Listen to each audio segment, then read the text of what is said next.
Do you see, I guess, more interest amongst your colleagues to learn sort of the basics of these concepts and treatments and things like that?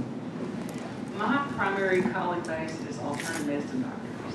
So amongst them, there's a lot of interest. So some of the main meetings that I go to get my CMEs, they already have physicians on their agenda to speak to this.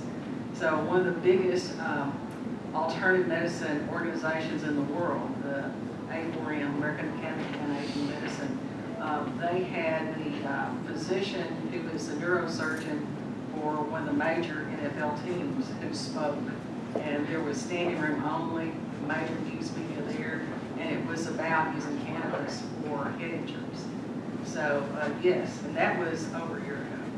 So we're seeing amongst those physicians who are at least alternative minded, yes, there's a tremendous amount of interest.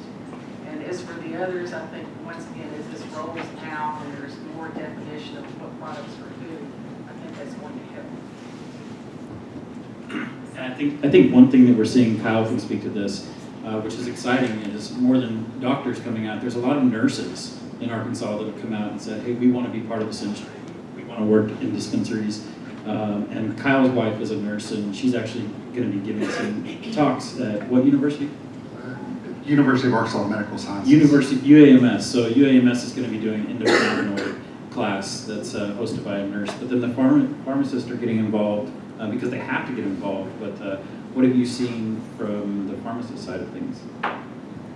So I think from the pharmacist side, we kind of got thrown into this, right, all of a sudden. And I can tell you from an education standpoint for future physicians as well as pharmacists, it's not in the curriculum. So they don't come out of school knowing how to do this. And so they have very basic knowledge. It's usually very early on. So they have no idea how to even work with a patient who is admittedly telling them that they're using cannabis or cannabis in general. And so there's a lot of work going on both at the college level and all of our medical professional schools across the state. There is more than UAMS, as well as in the professional, interprofessional and professional organizations. And so the natural medicine organizations are way far ahead of this. But we're starting to see more interest from family medicine physicians, from internal medicine physicians, and particularly from emergency medicine physicians. And so as physicians and pharmacists get up to speed in the state, you're starting to see this topic come up more at state association meetings where there are speakers brought in. You're starting to see speakers also at the universities and colleges to bring our students up to speed so that they're ready. And so, there are only probably, I would say, a handful of pharmacists in the state who even feel comfortable talking about medical cannabis, and that's just because of a lack of knowledge. And so I think it's starting to grow, but we are way behind our colleagues that practice in natural medicine and behind to catch up. If there are any clinicians or nurses or pharmacists in here and you want to learn more about how to gain CMEs or CEUs, a great website is medicalcannabisinstitute.com. This website has a lot of different courses that you can take and actually earn credits. So I think it was 2 weeks ago, or maybe a week ago, a new drug was approved, Epidiolex, there we go, which is, as I understand it, is essentially CBD. It's a whole plant cannabis oil by GW. And so I guess the question in my mind is, is this reflective of a larger trend where the federal agencies are now going to start evaluating the particular cannabinoids or terpenes or whatever for mainstream pharmaceutical production and use? And I'll open up to the group, but maybe. So I think the short answer is yes. There's money to be made.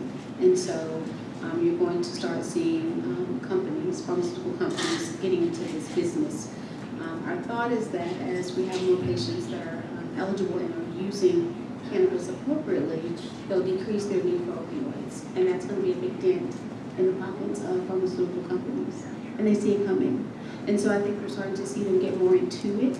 But I think on the other side of this, the FDA is trying to figure out how to keep some regulation over this product.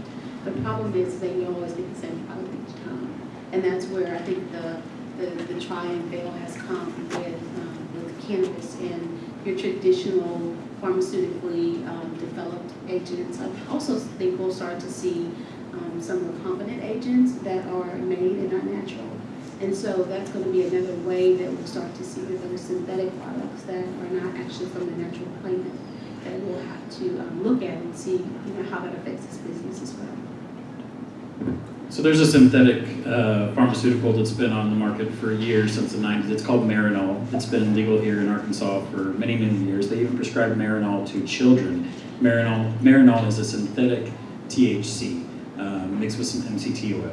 Epidiolex is the drug that he's talking about. That's by GW Pharmaceuticals, originally from Europe. They just opened a facility up in the northeastern part of America. That is a massive facility.